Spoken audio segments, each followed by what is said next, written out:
Hello students, आज हम लोग नए टॉपिक इकोलॉजी के बारे में सीखेंगे।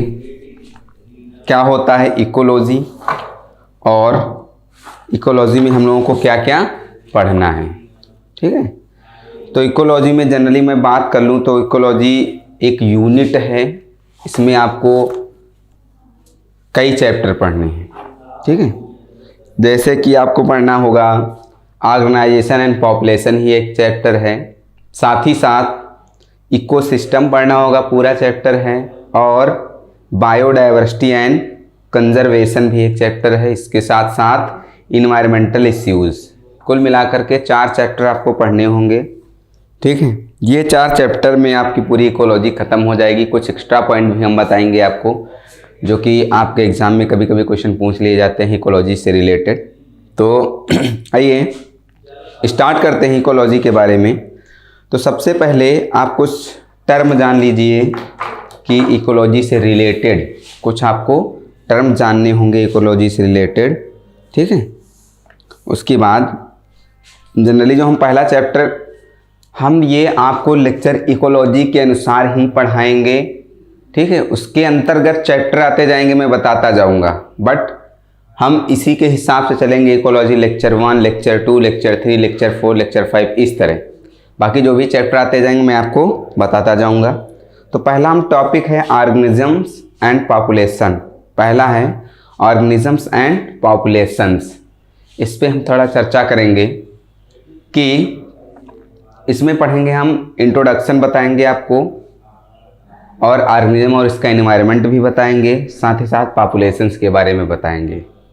ठीक है, ये पूछा जाने वाला क्वेश्चन है, पूछा जाता है, यहाँ से क्वेश्चन आते ही आते हैं। तो सबसे पहले आप जानिए कि इकोलॉजी है क्या। इकोलॉजी है क्या, पहले जानिए इकोलॉजी है क्या, फिर उसके बाद उसका नाम किसने दिया। ठीक है, फिर फादर ऑफ इकोलॉजी किसे बोलते हैं और फादर ऑफ इंडियन इकोलॉजी किसे बोलते हैं, ये सब आपको पता होना चाहिए। ये सब मैं बताऊंगा। तो सबसे पहले जो इकोलॉजी है,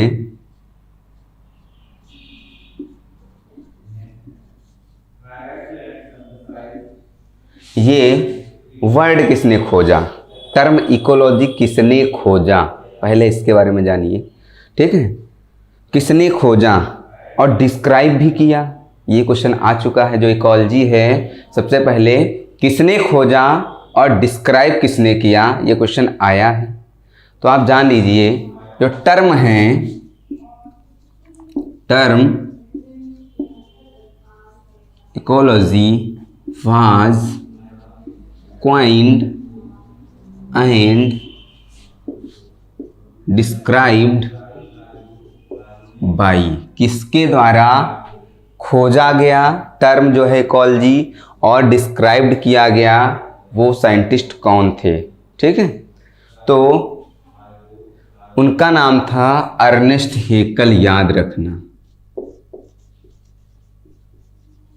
उनका नाम है अर्नेस्ट हेकल, फुल फॉर्म ई हेकल इनको बोलते हैं। ठीक है, उनका फुल फॉर्म ई का मतलब होता है अर्नेस्ट हेकल। ठीक है, अब थोड़ा सा और बात कर लेते हैं यहाँ पे कि फादर ऑफ इकोलॉजी किसे बोलते हैं। ठीक है, तो फादर ऑफ इकोलॉजी किसे बोलते हैं, ये भी पूछा गया है कि फादर ऑफ इकोलॉजी किसे बोलते हैं। तो वो हैं रेटर साहब थे, उनका नाम है रेटर। ठीक है, उनका नाम है रेटर, ये फादर ऑफ इकोलॉजी हैं। साथ ही साथ एक पॉइंट और जानिए आप कि इंडियन इकोलॉजिस्ट कौन से थे। ठीक है, तो father of Indian ecology, father of Indian,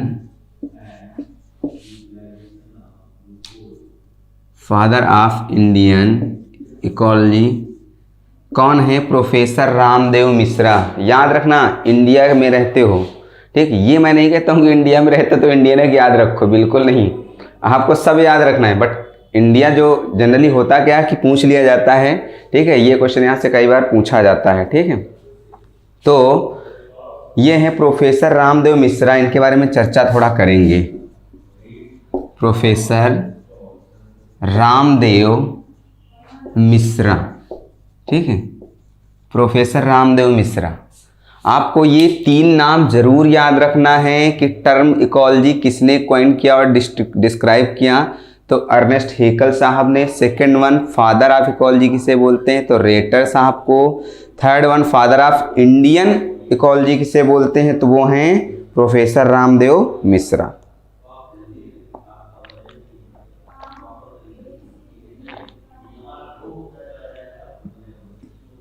ठीक है, प्रोफेसर रामदेव मिश्रा जो इंडिया में फेमस इंडियन इकोलॉजिस्ट थे, ठीक है, जैसे प्रोफेसर रामदेव मिश्रा जिनको फादर ऑफ इंडियन इकोलॉजी बोलते हैं, ठीक है, इन्हीं के गाइडेंस में, रामदेव मिश्रा साहब के गाइडेंस में 1970 में, ठीक है, 1970 में एक प्रोग्राम हुआ था, स्टार्ट हुआ था, यूनेस्को के अंडर में जो था स्टार्ट हुआ था। किसने स्टार्ट किया था, यूनेस्को ने स्टार्ट किया था 1970 में। किसके अंडर गाइडेंस में, तो वो थे प्रोफेसर रामदेव मिश्रा।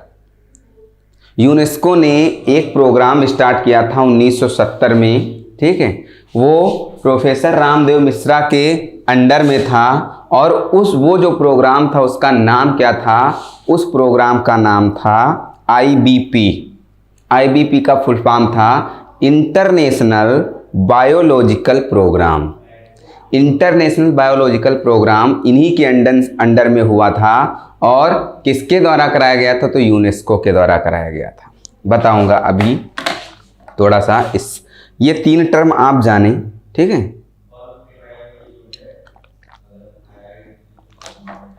अब जानिए आप इकोलॉजी है क्या, इकोलॉजी क्या है या इकोलॉजी क्या है क्या, इसकी डिफिनीशन पे थोड़ा आ जाएं। तो ये है क्या, इसकी डिफिनीशन थोड़ा अच्छे से समझना है क्योंकि अभी चैप्टर की स्टार्टिंग है, ठीक है।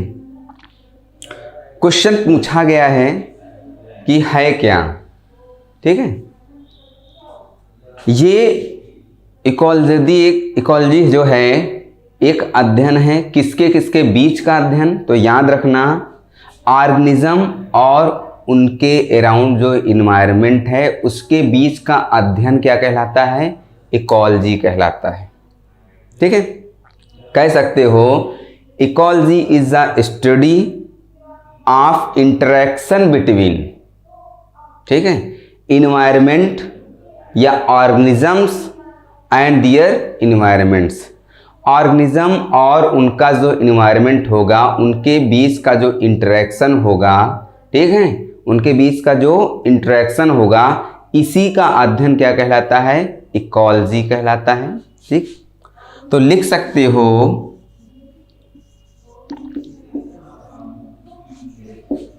Is the study of interaction between organisms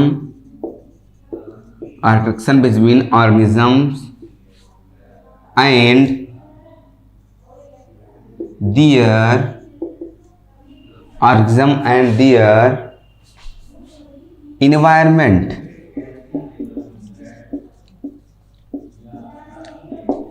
ये इसकी डिफिनीशन हो गई, ठीक है।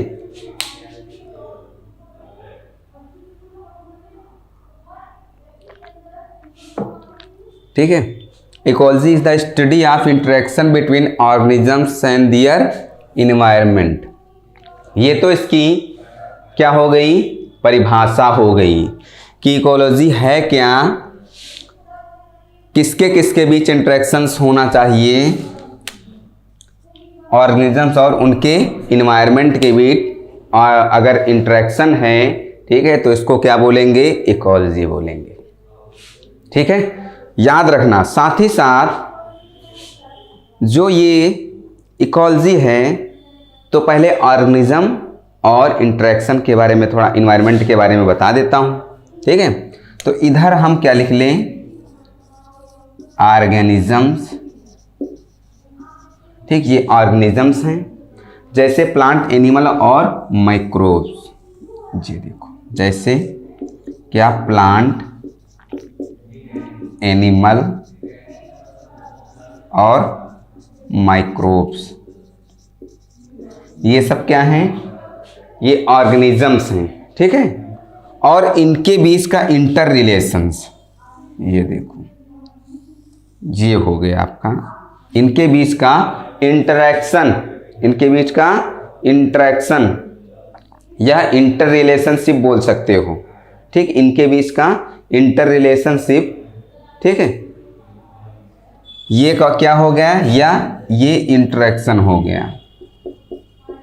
ठीक है, अब इधर क्या होगा, ये तो ऑर्गेनिज्म हो गया और इन्वायरमेंट यहां पे हो जाएगा।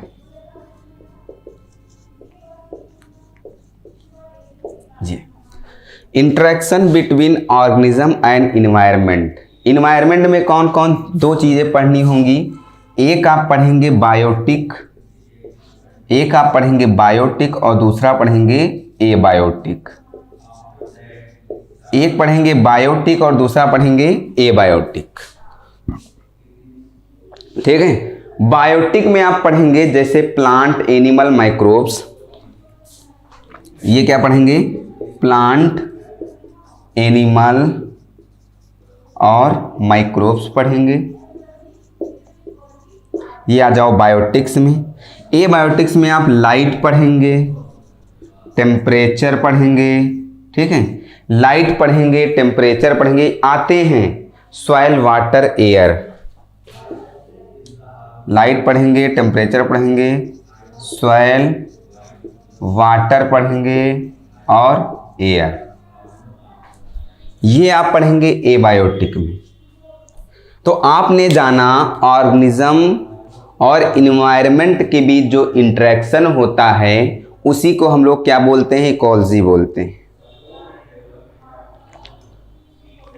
ठीक है, ऑर्गेनिज्म में मान लीजिए प्लांट, एनिमल, माइक्रोब्स हैं, इंटरेक्शन उनके बीच इन्वायरमेंटल को लेकर। तो इन्वायरमेंट में बायोटिक, एबायोटिक फैक्टर पढ़ेंगे। बायोटिक में प्लांट, एनिमल, माइक्रोब्स हो गए। ठीक है, और लाइट, टेम्परेचर, सॉइल और वाटर एबायोटिक। ऐसे ही क्वेश्चन आया है कि इनमें से कौन सा एबायोटिक फैक्टर है। क्वेश्चन ऐसे भी आया है कि इनमें से कौन सा एबायोटिक फैक्टर है। तो आपको बताना होगा लाइट है, टेम्परेचर है, सॉइल है, वाटर है, एयर है। ठीक है, इसमें से आपको पूछा जाएगा कि इसमें से कौन सा एबायोटिक फैक्टर है। ऐसे क्वेश्चन आते हैं।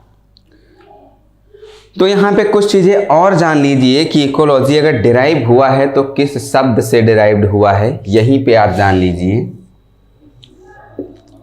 इसको तोड़ दिया गया है दो वर्ड में। एक तो हो गया ओइकास, ठीक है, एक हो गया ओइकास, OIKAS, और दूसरा हो गया लोगोस, LOGOS। ठीक है, इकोलॉजी को दो वर्ड में तोड़ दिया गया, एक तो हो गया ओइकास और दूसरा लोगोस। ठीक है, इसको ओइकोलॉजी भी बोलते हैं, OEKO। इसको क्या बोलते हैं, इसको ओइकोलॉजी भी बोलते हैं। ओइकोलॉजी ऐसे लिखा जाएगा। ठीक है, इसको क्या बोलते हैं, ओइकोलॉजी भी बोलते हैं ये। ठीक, इसको ओइकोलॉजी भी बोलते हैं। सेकेंड वन, इसको दो पार्ट में डिवाइड कर दिया गया, ओइकास एंड लोगोस। जो ओइकास का मीन्स है, इसका मतलब है, ओइकास मीन का मतलब क्या है, ठीक है, या ओइकोस मीन, ये ग्रीक वर्ड है। दो ग्रीक वर्ड हैं, एक ओइकोस और दूसरा लोगोस। ठीक है, जो ओइकोस का मतलब है होम या ड्वेलिंग। क्या मतलब है इसका, होम या ड्वेलिंग। इसका मतलब है होम या ड्वेलिंग। ठीक है, ओइकोस का मतलब है होम या ड्वेलिंग। ठीक है, होम या डवेलिंग जैसे बता दें, फॉरेस्ट हो गए, ग्रासलैंड हो गए, डिजर्ट हो गए, पॉन्ड हो गए, लेक हो गई। ठीक है, ये होम या हैबिटाट या डवेलिंग बोल सकते हो उसको। होम या हैबिटाट या डवेलिंग ऑर्गेनिज्म कहाँ रहते हैं? ठीक है, वो फॉरेस्ट में रहते हैं, ग्रासलैंड में रहते हैं, डिजर्ट में रहते हैं, पॉन्ड में रहते हैं। ये हो गया होम या डवेलिंग। लोगोस मीन्स होता है स्टडी। क्या करना होता है? To study. इसका मतलब होता है टू स्टडी। ठीक है, तो ओइकोस और लोगोस दो वर्ड से मिलकर के बना है। ये कैसा वर्ड है? ये एक ग्रीक वर्ड है, याद रखना, ग्रीक वर्ड है, derive from two Greek word oikos and logos. तो ओइकोस का मतलब हो गया होम या ड्वेलिंग, लोगोस का मतलब है टू स्टडी, उनका अध्ययन करना। ठीक है, forest, grassland, desert, pond, like, ये सब ओइकोस के अंतर्गत आ जाएंगे। इन सब का अध्ययन करना क्या कहलाएगा? इकोलॉजी कहलाएगा। ठीक है, आपने इतना जाना। यहीं पे एक और बात जान लीजिए, छोटी सी बात है। अगर यूनिट पूछी जाए कि यूनिट ऑफ इकोलॉजी इज, तो यूनिट ऑफ इकोलॉजी की इकोसिस्टम होगी, वो मैं आपको आगे बताऊंगा। ठीक है, इकोसिस्टम जब चैप्टर पढ़ाऊंगा तो मैं आपको बताऊंगा the unit of ecology is ecosystem. ठीक, आपने इतना जाना। आते हैं कुछ चर्चाएं और करते हैं। अभी तो आपने डिफिनीशन जाना कि इकोलॉजी के डिफिनीशन क्या क्या हैं। ठीक है, नाम जरूर याद रखना कि कौन सा, किसने टर्म दिया, ठीक है, या किसने क्या बताया, इनके बारे में जरूर पढ़ना। ठीक है, आते हैं इसके बाद स्टार्ट करते हैं थोड़ा सा। हाँ, हीकल साहब ने जो दिया था उनका सन आप जान लीजिए 1869 में। ठीक है, कब दिया था? 1869 में। ठीक है, 1869 में उन्होंने इकोलॉजी के बारे में बताया था। ठीक है, ये पूछा गया है, कभी कभी पूछ लिया जाता है। ठीक है, तो अब थोड़ा सा आपने ये जाना, IBP प्रोग्राम के बारे में बता दूं। ठीक है, IBP प्रोग्राम के बारे में बता दूं। इसका फुल फॉर्म है इंटरनेशनल, ठीक है, बायोलॉजिकल प्रोग्राम। इसका फुल फॉर्म है international biological program. International biological program किसके द्वारा स्टार्ट हुआ था? तो याद रखना, वाज स्टार्टेड इन 1970। ठीक है, कब? Was started in 1970, 1970। बाई किसके द्वारा स्टार्ट हुआ था? यूनेस्को के द्वारा स्टार्ट किया गया था। किसके द्वारा? यूनेस्को के द्वारा स्टार्ट किया गया था। यूनेस्को के द्वारा स्टार्ट किया गया था। किसके अंडर में ये प्रोग्राम चला था? अंडर द गाइडेंस ऑफ, किसके अंडर में? Under the guidance of professor Ramdev Mishra, जिसको आप लोग जानते हो कि जो प्रोफेसर रामदेव मिश्रा साहब हैं, ये इंडियन इकोलॉजिस्ट हैं। क्या है? इंडियन इकोलॉजिस्ट हैं। अगर मैं एक्टिव सेंटर की बात कर लूँ इंडिया में, ठीक है, जो इकोलॉजिकल स्टडीज़ की जाती हैं, most active centre in India, और जहाँ पे इकोलॉजिकल स्टडीज़ की जाती हैं, तो वो है क्या? उसका नाम क्या है? तो वो है बनारस हिंदू यूनिवर्सिटी, बनारस। ठीक है, उसका नाम है बनारस हिंदू यूनिवर्सिटी, वाराणसी। ठीक है, वाराणसी में मोस्ट एक्टिव सेंटर है जहां इकोलॉजिकल अध्ययन किया जाता है। ठीक, सेकंड वन, एक और वर्ड आता है MAB, एक वर्ड और आता है MAB। ये क्या है भाई? MAB क्या है? तो इसका फुल फॉर्म है मैन एंड बायोस्फीयर प्रोग्राम। ये क्या है? Man and biosphere program.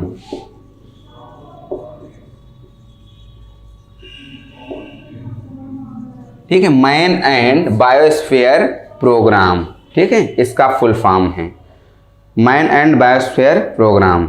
ये भी एक इंटरनेशनल इकोलॉजिकल प्रोग्राम है। ये क्या है? इंटरनेशनल, ये भी एक इंटरनेशनल इकोलॉजिकल प्रोग्राम है। ये भी एक इंटरनेशनल इकोलॉजिकल प्रोग्राम है, मैन एंड बायोस्फीयर प्रोग्राम। याद रखना। साथ ही साथ अब थोड़ा सा ऑर्गेनाइजेशन पे आते हैं कि लेवल ऑफ ऑर्गेनाइजेशन। ठीक है, लेवल ऑफ ऑर्गेनाइजेशन पे आते हैं। क्या होता है? छोटे छोटे, पहले आज हम इस लेक्चर में आपको छोटे छोटे टर्म बताएंगे ताकि आप छोटे छोटे टर्म जान पाएंगे, तो आप आगे आपको पढ़ना आसान होगा। ठीक है, तो आते हैं लेवल ऑफ ऑर्गेनाइजेशन की बात करते हैं। ये दो टर्म थे छोटे छोटे, आप जान गए। ठीक है, तो लेवल ऑफ ऑर्गेनाइजेशन की बात कर लें, किस लेवल पे ऑर्गेनाइजेशन होता है। ठीक है, उसकी बात स्टार्ट करते हैं ब्रांचेस को लेकर के कि इकोलॉजी की क्या क्या ब्रांचेस हैं। तो सबसे पहले स्टार्ट करते हैं level of organisation. Level of organisation से स्टार्ट करते हैं। लेवल ऑफ ऑर्गेनाइजेशन की बात कर लें, या इसको हियरार्की भी बोलते हैं। लेवल ऑफ ऑर्गेनाइजेशन को क्या बोलते हैं? हियरार्की भी बोलते हैं।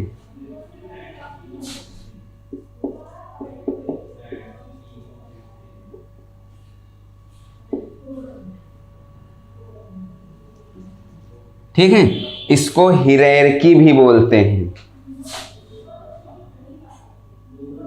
इसको हियरार्की भी बोलते हैं। ठीक है, तो लेवल ऑफ ऑर्गेनाइजेशन में या इसको हियरार्की भी बोलते हैं। इसमें स्टार्ट करते हैं इकोलॉजी के बारे में।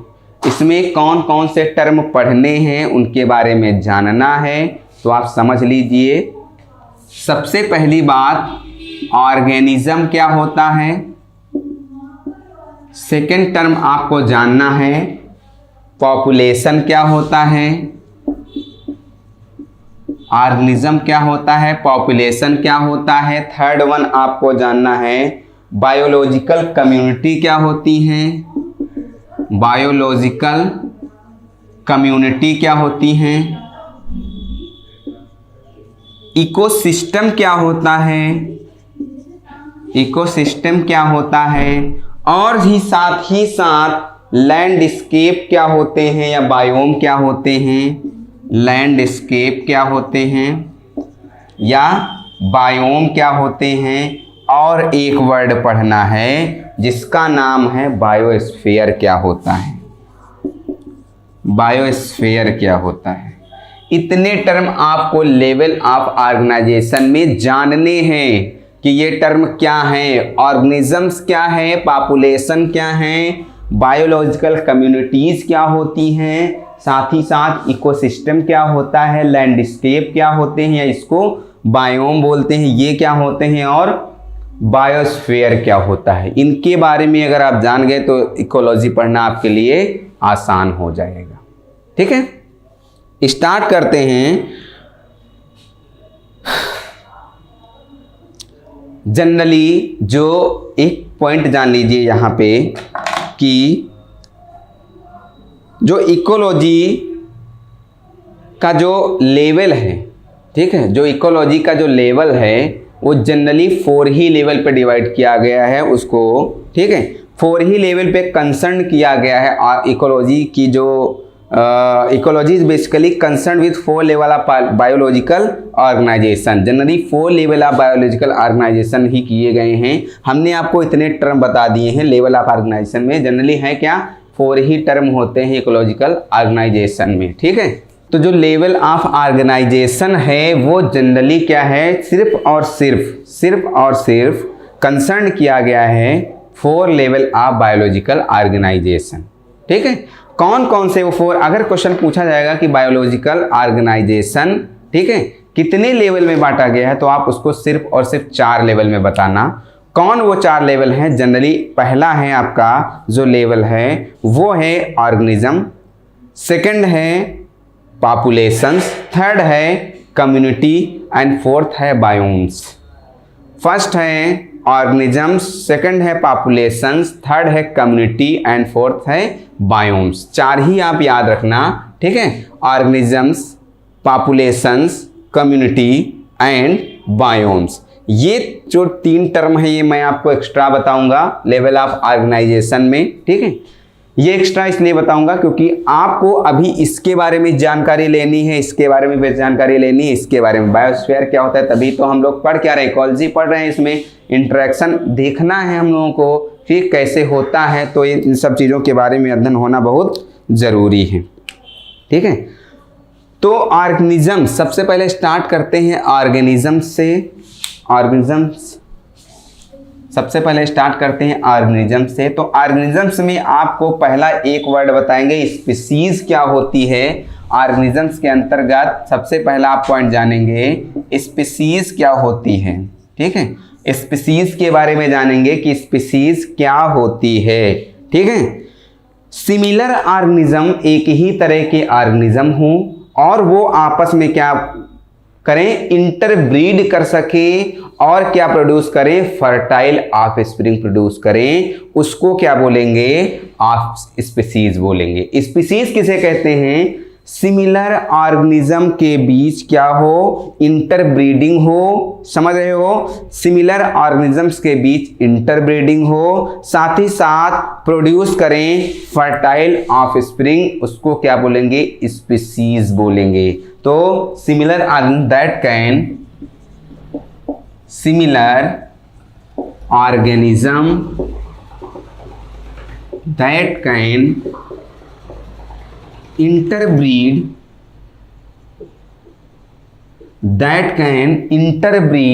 similar organism that can interbreed and produce fertile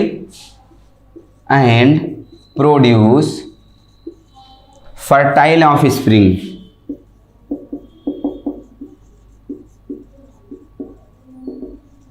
ठीक है, and produce fertile of springs. ठीक है, ये होता है स्पीसीज। स्पीसीज क्या होता है, similar organism that can interbreed and produce fertile of springs. ठीक है, ये होता है स्पीसीज। ठीक है, इसमें ऑर्गेनिजम्स में आप जानेंगे।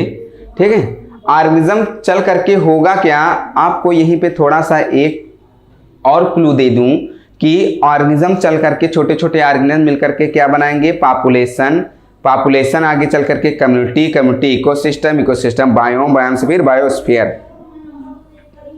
ये तो आपकी हो गई क्या, इकोलॉजिकल हायरार्की। तो इसमें हमने स्टार्ट किया है सबसे पहले स्पीसीज। ठीक, सबसे पहले क्या स्टार्ट किया है, स्पीसीज। ठीक है, तो स्पीसीज क्या होते हैं, वो ऑर्गेनिज्म क्या होते हैं, तो ये आपने जाना। सेकेंड वन, ये बेसिक यूनिट है इकोलॉजी की। किसकी, they are basic unit of study in ecology. ये बेसिक यूनिट हैं, अगर हम इकोलॉजी में अध्ययन कर रहे होते हैं तो ये क्या है, बेसिक यूनिट है, लिखने की कोई जरूरत नहीं है। ठीक है, सेकेंड वन आप जानेंगे, आपने जाना ऑर्गेनिज्म से, ये क्या है, basic unit of study in ecology.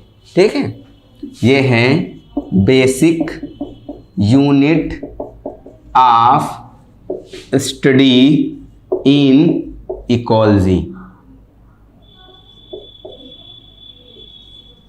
ठीक है, ऑर्गेनिजम्स क्या हैं, basic unit of study in ecology. ये बेसिक यूनिट है इकोलॉजी में अध्ययन करने की, उसको ऑर्गेनिजम्स बोलेंगे। ठीक, क्या बोलेंगे, ऑर्गेनिज्म। और इसके अंतर्गत हम सबसे पहला पॉइंट पढ़े हैं स्पीसीज। स्पीसीज क्या होती है, ठीक है, similar organism that can interbreed and produce fertile offspring. ठीक है, साथ ही साथ सेकेंड टर्म पे आते हैं पॉपुलेशन पे। पहला आपने पढ़ा ऑर्गेनिज्म, सेकेंड टर्म पे आते हैं पॉपुलेशन क्या होता है। पॉपुलेशन क्या होता है, तो पॉपुलेशन के बारे में आप जानिए, group of individuals of a single species. Species बताने का यही कारण था क्योंकि आप पॉपुलेशन को आपको जानना है। तो ये क्या होता है, ग्रुप ऑफ इंडिविजुअल्स क्या है, group of individuals, group of individuals, group of individuals of single species, of single species. ठीक है, ये है क्या, पॉपुलेशंस क्या हैं, छोटे छोटे इंडिविजुअल को मिला दें, वो भी सिंगल स्पीसीज की। ठीक है, जैसे कि मान लो एग्जांपल के तौर पे हम ले लें, मान लीजिए एक कोई स्पीसीज गोरिल्ला की ले ले या फिर पोलर बियर की ले ले। जो गोरिल्ला की ले लें तो गोरिल्ला की एक जो सिंगल स्पीसीज है वो ढेर सारे यहाँ पे ढेर सारे पास पास में हो जाएं तो वो एक किसका रूप ले लेंगे, पॉपुलेशंस का रूप ले लेंगे। तो group of individual of single species को क्या बोलेंगे, पॉपुलेशन बोलेंगे। थर्ड वन आ जाते हैं, तीसरा जो है वो है आपका जिसको बोलेंगे कम्युनिटी क्या होती है। क्या, कम्युनिटी के बारे में आप जानिए, कम्युनिटी क्या होती हैं। तो अभी तक आपने पॉपुलेशन जाना कि group of individuals of single species, community क्या होती हैं, ग्रुप ऑफ पॉपुलेशन। कम्युनिटी क्या, हम छोटे छोटी पॉपुलेशन मिलकर के क्या बना देंगी, कम्युनिटी बना देंगी। तो कह सकते हो group of population of different species, यहां पे लिख सकते हो group of populations, group of populations of different species.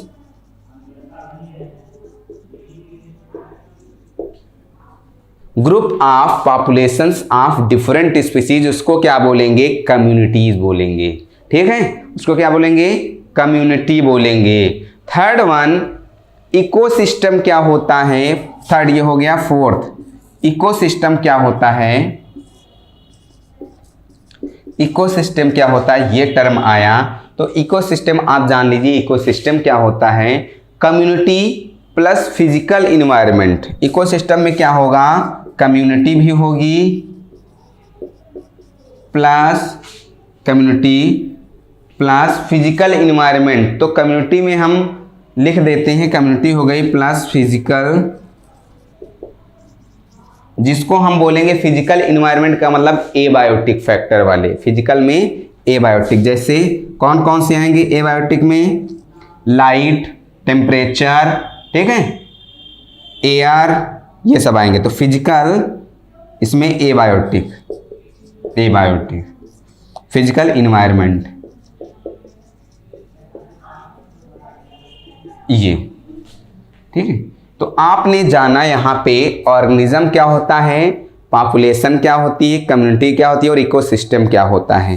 ठीक है, इकोसिस्टम जो है कम्युनिटी प्लस फिजिकल इन्वायरमेंट। ठीक है, group of population different species के, छोटी छोटी डिफरेंट स्पीसीज के, ठीक है, ढेर सारी इकट्ठा हो जाए तो उनको क्या बोलेंगे, कम्युनिटी बोल देंगे। इकोसिस्टम क्या है, उस कम्युनिटी को मिला लिया जाए और साथ ही साथ उन पे जो पड़ने वाला फिजिकल इन्वायरमेंट है उसको मिला लिया जाए तो उसको क्या बोल देंगे, उसका नाम देंगे इकोसिस्टम नाम देंगे। क्या नाम देंगे, इकोसिस्टम नाम देंगे। ठीक है, और ये जो सिस्टम बनता किसके किसके बीच है, इकोसिस्टम नाम देंगे। ये इकोसिस्टम बनता किसके किसके बीच है, तो याद रखना, ठीक है, interaction between community and environment. अगर परिभाषा पूछी जाए कि इकोसिस्टम क्या है, ठीक, तो लिख सकते हो interaction between community and environment. ठीक, हालांकि इकोसिस्टम वाले चैप्टर में आपको बताऊंगा, लेकिन यहां भी आप जान लीजिए कि इकोसिस्टम को क्या बोलेंगे, community, interaction between community and environment, इसको क्या बोलेंगे, इंटरेक्शन। उसको क्या बोलेंगे, इकोलॉजी, सॉरी इकोसिस्टम बोलेंगे। ठीक है, तो ये हो गया फोर्थ फैक्टर। फिफ्थ फैक्टर जो है, आप फिफ्थ फैक्टर जान लीजिए। फिफ्थ फैक्टर है आपका, हमने बताया था लैंडस्केप। क्या होता है? लैंडस्केप।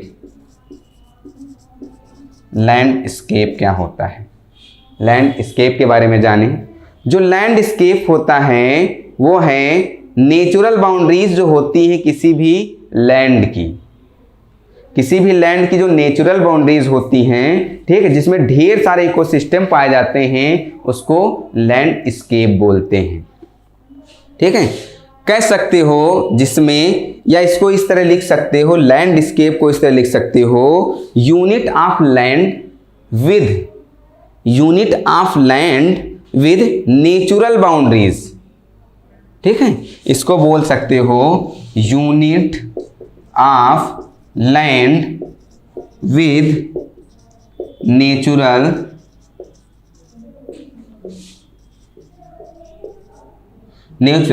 बाउंड्रीज। ठीक है, नेचुरल बाउंड्रीज। ठीक है,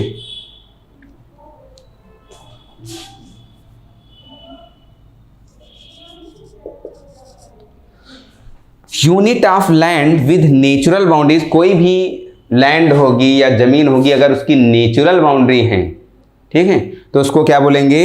लैंडस्केप बोलेंगे। ठीक है, हैविंग सेवरल इकोसिस्टम, जिसमें ढेर सारे इकोसिस्टम पाए जाएंगे। Having several ecosystem.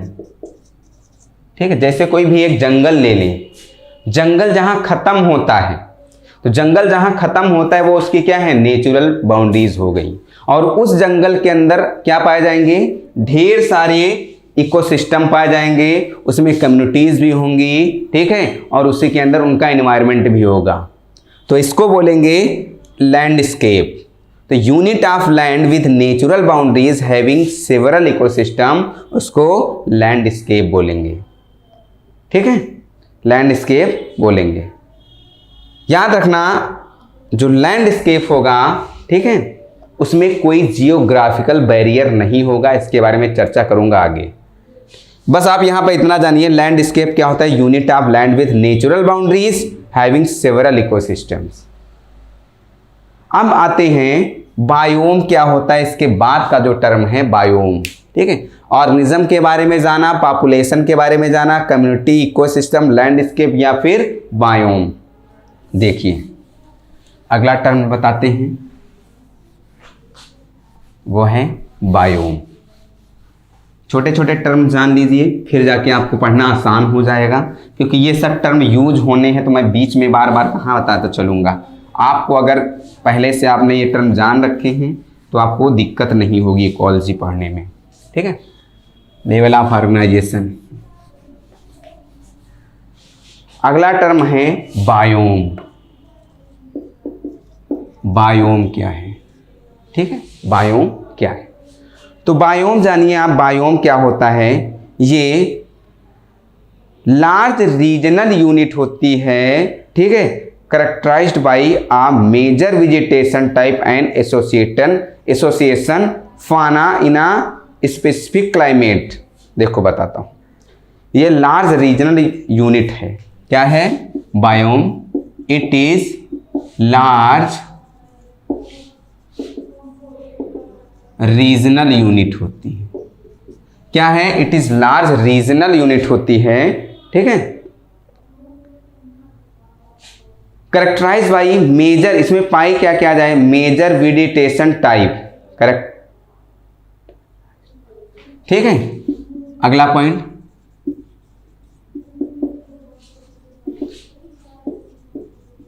मेजर क्या? Characterised by major vegetation type.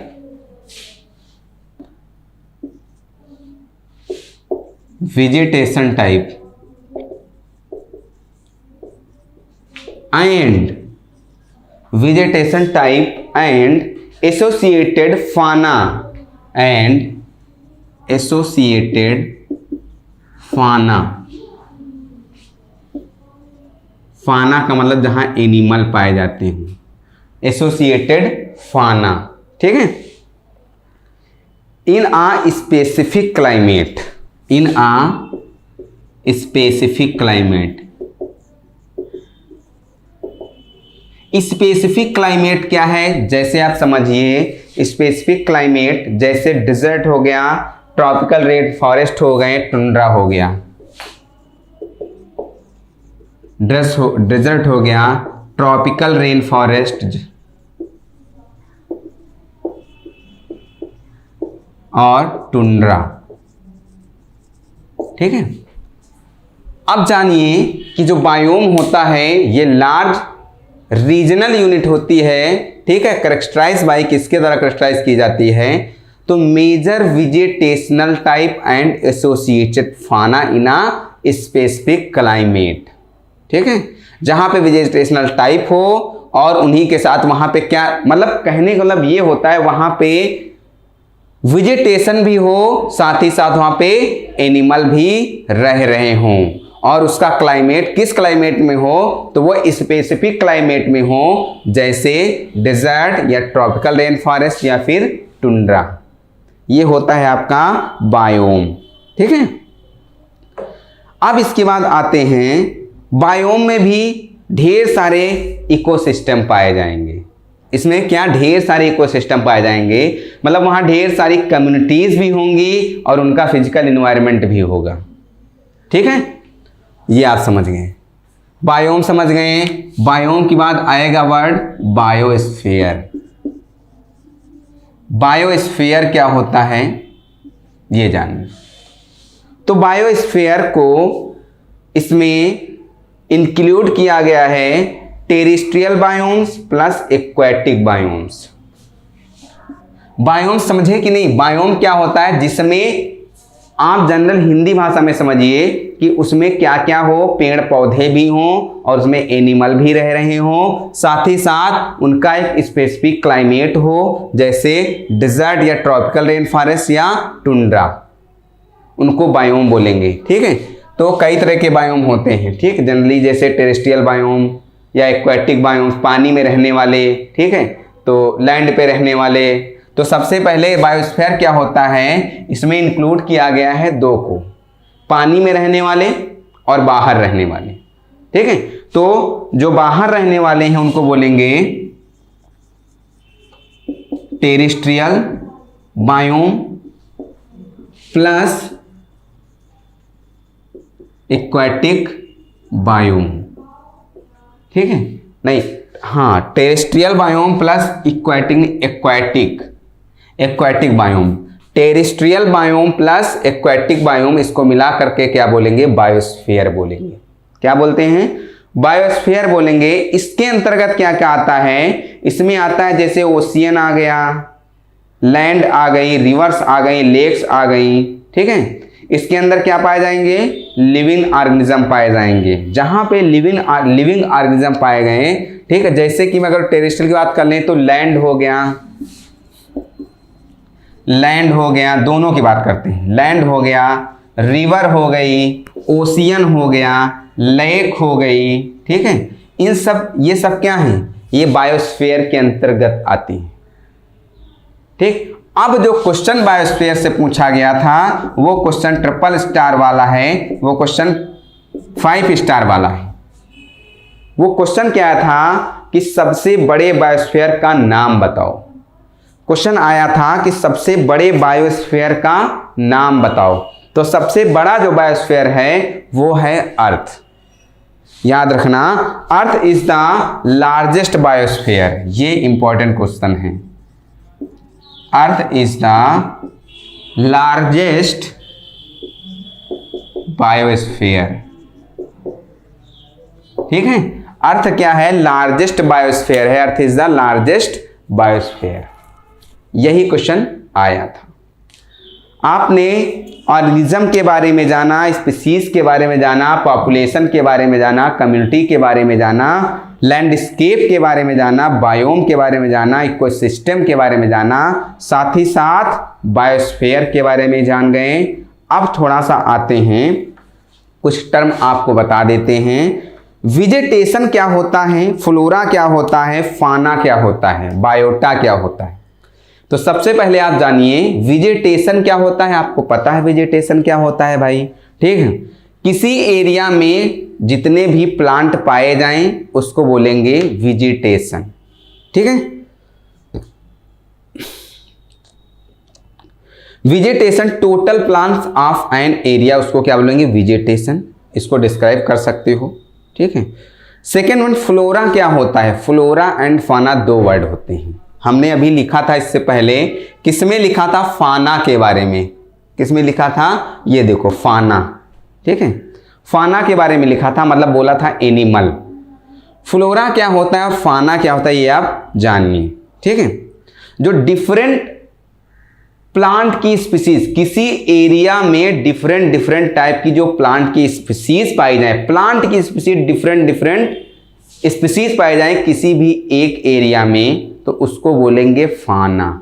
याद रखना, different species of plants of an area, इसको क्या बोलेंगे, फाना, सॉरी फ्लोरा बोलेंगे। प्लांट की स्पीसीज तो इसको फ्लोरा बोलेंगे, बट फाना क्या होगा, एनिमल की स्पीसीज पाई जाए, total animals of an area, of an area, किसी भी एरिया में टोटल स्पीसीज एनिमल की पाई जाए तो उसको क्या बोलेंगे, उसको बोलेंगे फाना। ये वर्ड समझ गए आप। अगर कोई ऐसी भी एरिया है जहां टोटल स्पीसीज, जो भी स्पीसीज है वो प्लांट की भी पाई जा रही हैं और एनिमल की भी पाई जा रही हैं, तो वहां पे एक टर्म का नाम देंगे, वो हो जाएगा बायोटा। क्या हो जाएगा, बायोटा। तो फ्लोरा जान गए, फाना जान गए, बायोटा। फ्लोरा मतलब टोटल स्पीसीज ऑफ प्लांट की एन एरिया में, सेकेंड फाना जान गए, total species of animals an area में, और थर्ड बायोटा जान गए जिसमें एनिमल और प्लांट दोनों हों। कहने का मतलब फ्लोरा प्लस फाना ऑफ एन एरिया, इसको बोलेंगे बायोटा। ठीक है, अब थोड़ा सा क्लाइमेट के बारे में पढ़ते हैं। इसके बाद किसके बारे में, क्लाइमेट के बारे में पढ़ते हैं। क्लाइमेट क्या होता है,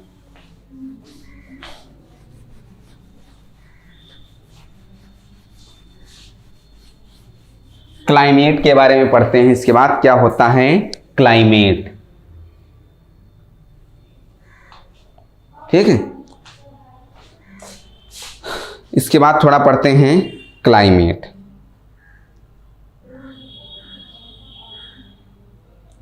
क्या पढ़ना है, क्लाइमेट।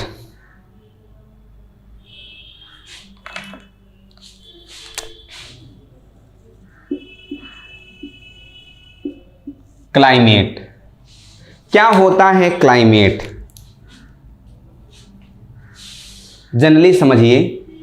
क्लाइमेट कैसे बनता है, तो क्लाइमेट कैसे बनता है, ठीक है, average weather of an area क्या बनाता है, क्लाइमेट बनाता है। किसी भी एरिया का जो एवरेज मौसम होगा, वेदर होगा, वो क्या बनाएगा, क्लाइमेट बनाएगा। तो इसको ऐसे बोल सकते हो, average weather of an area form climate. ठीक है,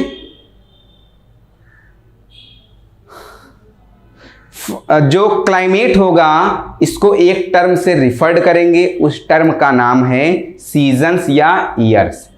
क्लाइमेट को रिफर कर देते हैं एक टर्म से जिसका नाम दे देते हैं सीजन या ईयर्स। ठीक है, ये एक लॉन्ग टर्म प्रॉपर्टी है, तो थोड़ा सा आप जान लीजिए। क्लाइमेट लॉन्ग टर्म प्रॉपर्टी, इसमें जोन पाए जाते हैं। जैसे मैं आपको बता दूं, क्लाइमेटिक जोन के बारे में बता दूं, ठीक है, क्या क्लाइमेटिक जोन के बारे में बता दूं, क्लाइमेटिक जोन। तो क्लाइमेट तो आप जान गए क्या, कैसे क्लाइमेट बनता है, कैसे बनता है, average weather of an area. ठीक है,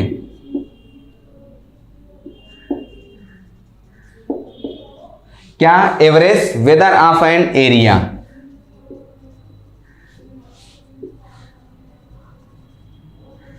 फॉर्म क्लाइमेट, ये आप जानिए पहली बात। दूसरा, ये लॉन्ग टर्म प्रॉपर्टी है। अब कुछ क्लाइमेटिक जोन के बारे में जान लेते हैं। क्लाइमेटिक जोन इंपॉर्टेंट है।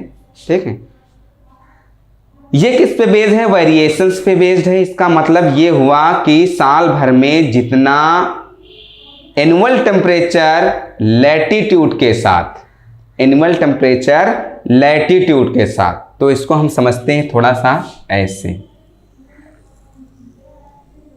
ये मान लीजिए हमारी अर्थ है,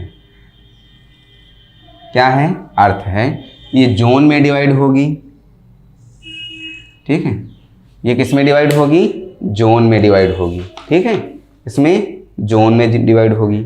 तो मान लीजिए बिल्कुल बीच में एक खींच देता हूं, ये है ये, ठीक है, बिल्कुल बीच में नहीं, नीचे ज़्यादा है, ये समझ लीजिए। हाँ, ठीक है, यहां से ऊपर 20 डिग्री सेंटीग्रेड जाएं या नीचे 20 डिग्री सेंटीग्रेड जाएं तो ये क्या कहलाएगा, ये देखो, एक ये हो गए और एक ये हो गए। यहाँ पे 0 डिग्री सेंटीग्रेड, यहाँ पे 20 डिग्री सेंटीग्रेड, यहाँ भी कैसा होगा, 20 डिग्री सेंटीग्रेड, ठीक है। तो ये रीजन जो कहलाएगा इसको बोलेंगे, यहाँ पे कैसा, ट्रॉपिकल बायोम्स होगा। ये इक्वेटर है, ये क्या है, ये इक्वेटर है, ठीक है, ये क्या होगा, ट्रॉपिकल। यहाँ पे कैसा बायोम होगा, ट्रॉपिकल बायोम होगा। ये भी ट्रॉपिकल बायोम होगा, ठीक है। इक्वेटर से ऊपर जाओ चाहे नीचे जाओ, दोनों क्या होगा, ट्रॉपिकल बायोम होगा। कैसा होगा, ट्रॉपिकल बायोम होगा, चाहे 20 डिग्री ऊपर जाओ चाहे 20 डिग्री नीचे जाओ, ठीक है, समझ में आया। सेकेंड वन लैटिट्यूड की बात करते हैं, सेकेंड वन। अब इसकी बात कौन सा आएगा, इसकी बाद वाला जो आएगा उसको बोलेंगे, इसको क्या बोलेंगे, इसको बोलेंगे सब ट्रॉपिकल। फिर 20 डिग्री ऊपर गए तो यहाँ पे फिर 20 डिग्री ऊपर गए, ठीक है। तो ये टेम्परेचर से रिलेट मत करना, डिग्री है, ठीक है। तो ये ट्रॉपिकल होगा, तो ये कैसा होगा, सब ट्रॉपिकल बायोम। तो यहां भी कैसा होगा, सब ट्रॉपिकल बायोम होगा, ठीक है, सब ट्रॉपिकल बायोम होगा। सब ट्रॉपिकल बायोम के जस्ट ऊपर जाएंगे 20 डिग्री, मतलब 60 डिग्री हो जाएगा, जहां पे ये देखो,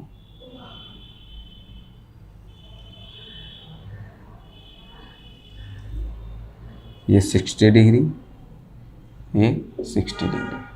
तो सब ट्रॉपिकल के बाद कौन सा रीजन आ जाएगा, टेम्परेट रीजन आ जाएगा। कौन सा आ जाएगा, टेम्परेट बायोम्स आ जाएगा, टेम्परेट बायोम्स आ जाएगा, ठीक है। यहां पे कौन सा, टेम्परेट बायोम। उसके ऊपर जनरली 80 डिग्री या पोल आ जाता है, यहाँ पे 80 डिग्री या इसको पोल बोल देते हैं। ये कैसा होगा, यहाँ पे आर्कटिक बायोम होगा, ठीक, कैसा बायोम होगा, आर्कटिक बायोम होगा, ठीक है। ऊपर आर्कटिक बायोम होगा और नीचे कैसा होगा, एंटार्कटिक बायोम होगा, ठीक है। यहाँ पे आर्कटिक बायोम होगा और यहां पे एंटार्कटिक बायोम होगा, ठीक है। ये आपका नॉर्थ पोल है, ये आपका साउथ पोल है, नॉर्थ पोल और साउथ पोल, ठीक है। ये आपका नॉर्थ पोल है, नीचे साउथ पोल है। जनरली आप ये जानिए कि इक्वेटर से अगर हम पोल की तरफ जाते हैं तो टेम्परेचर में डिक्रीमेंट होता है। अगर हम इक्वेटर से पोल की तरफ जाते हैं, इधर से ऊपर जाते हैं, तो टेम्परेचर में डिक्रीमेंट होता है, आपने ये जाना। यहाँ भी 80 डिग्री हो जाएगा, ठीक है। अब आपको इसमें बताना क्या है, आपको इसमें बताना ये है, क्लाइमेट में हमको ये बताना है, ठीक है, कि 0 से 20 डिग्री जो होता है ये ट्रॉपिकल, जिसको ये कहाँ पे होता है, इक्वेटर के अराउंड होता है, ठीक है। इसमें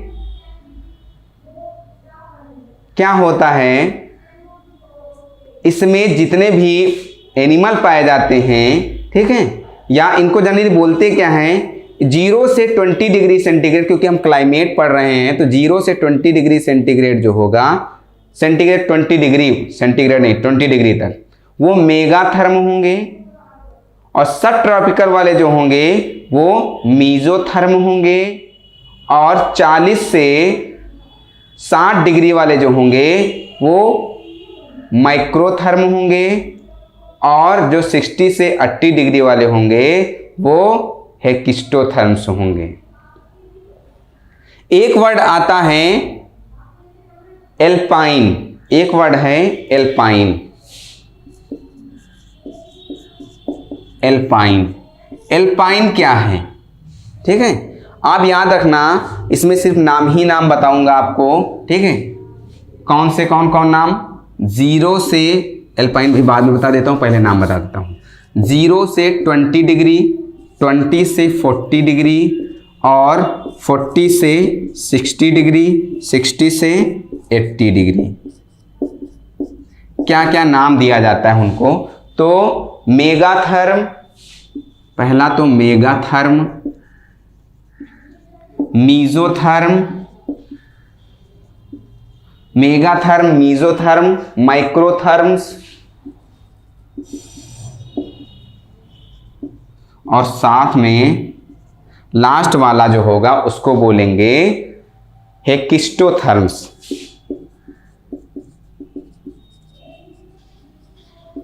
ठीक है, ऐसे इनको याद रखना है। ठीक है, अब देखो, जनरली आप देखेंगे यहाँ पे जाने पर, पोल पे जाने पर बिल्कुल बर्फ जमने लगती है यहाँ पे, ये क्योंकि यहीं पे इक्वेटर लेवल पे यहीं पे सन होता है तो सबसे ज़्यादा गर्मी यहाँ पड़ती है, सबसे ज़्यादा गर्मी यहाँ पड़ती है क्योंकि सन के नज़दीक बिल्कुल होता है। ठीक, फिर धीरे धीरे क्या होता है, ऊपर जाने लगते हैं और यहाँ पे बिल्कुल टेम्परेचर डाउन हो जाता है और यहाँ बिल्कुल बर्फ बनती है। ठीक है, तो अगर मैं अर्थ की बात करूँ, ठीक है, अर्थ की बात करूँ तो अर्थ पे होता क्या है कि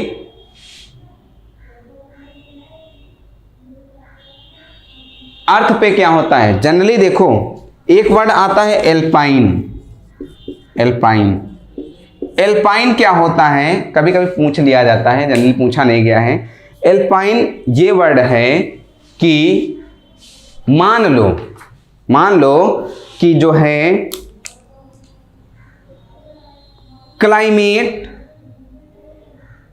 अगर हम ऐसे सीधे सीधे जा रहे हैं, जाने के बाद ऊपर चले जाएं, ऊपर चढ़ने लगे, पहाड़ों पे चढ़ने लगे।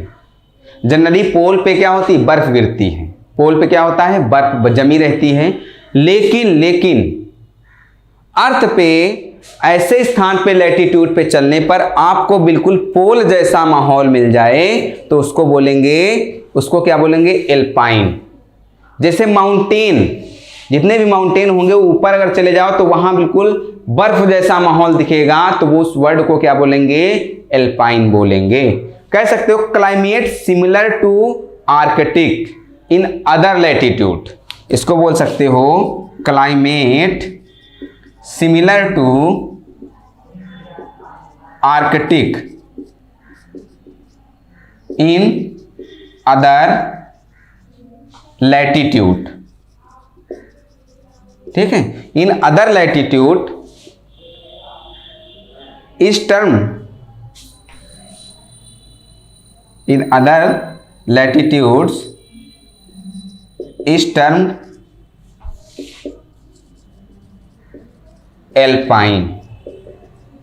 ठीक है, एल्पाइन एक वर्ड है कि क्या हुआ, क्लाइमेट बिल्कुल आर्कटिक की तरह सिमिलर हो जाए किसी भी लैटिट्यूड। एग्जाम्पल के तौर पे लिख सकते हो माउंटेन। माउंटेन, अगर आप माउंटेन पे ऊपर जाएंगे तो बिल्कुल आपको उसी तरह का माहौल मिलेगा जैसे यहाँ पे पोल पे होता है, तो उस वर्ड को क्या बोलेंगे, एल्पाइन बोलेंगे। क्या बोलेंगे, एल्पाइन बोलेंगे। ठीक है, क्लाइमेट के बारे में आपने जाना।